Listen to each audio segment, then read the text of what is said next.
Tere, minu nimi on Helise Roosimaa. Täna vaatame, kuidas vormistada kirjalikes töödes pealkirju. Mul on võetud siia ette üks dokument, mille pealkirju hakkamegi vormistama. Klõpsan kõigepealt siia esimese pealkirja sisse ja lähen valin siit vasakust veerust pealkiri 1. Ja ma kohe seda pealkirja ei hakka seadistama, vaid enne kõike võtan ja vaatan, mis siin vorminduses on. Klõpsan siia noolekese peale, redigeeri stiili. Meie Kärdla põhikooli nõue esimese taseme pealkirjale on, et ta peab olema kirjasuurusega 16. Valin font ja Times New Roman, paks kiri ja 16. Siis on meil veel selline nõue, et pealkirja kohal peab olema 0,4 sentimeetrit ja pealkirja all 0,2 sentimeetrit vabaruumi. Selle leian taanded ja vahed alt.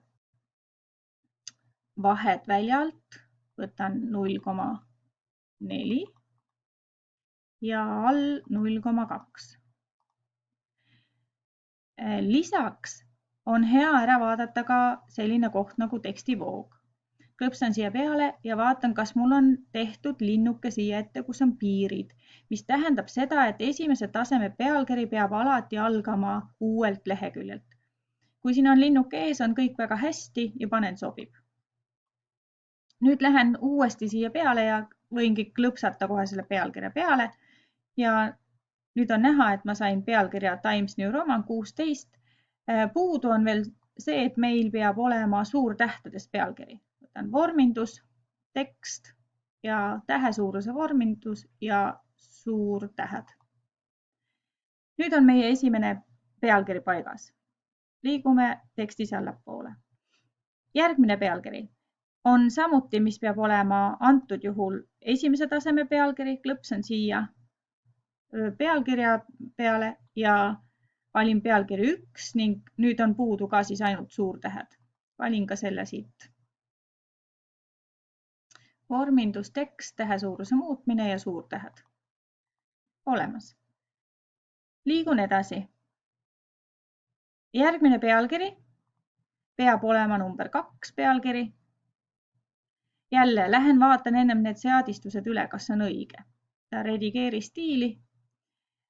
Font peab olema meil Times New Roman, paks kiri ja kirjasuurus 14. Nüüd hea on vaadata siit ka üle see tekstivoog, et oleks siin ära märgitud linnuked hoitakse koos järgmise lõiguga, sellepärast et ei juhtuks seda, et pealkiri on lehe all servas ja teksti seal all enam ei ole. Ehk et see linnuke peab olema siin märgitud ja taanded ja vahed.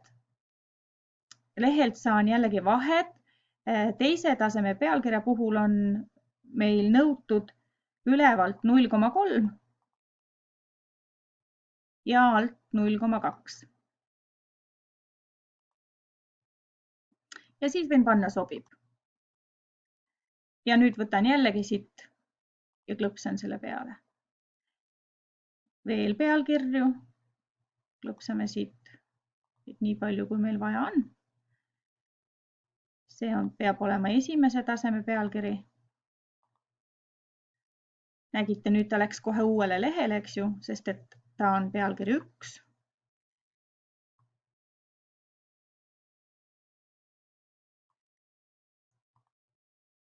Jälle pealkiri 2.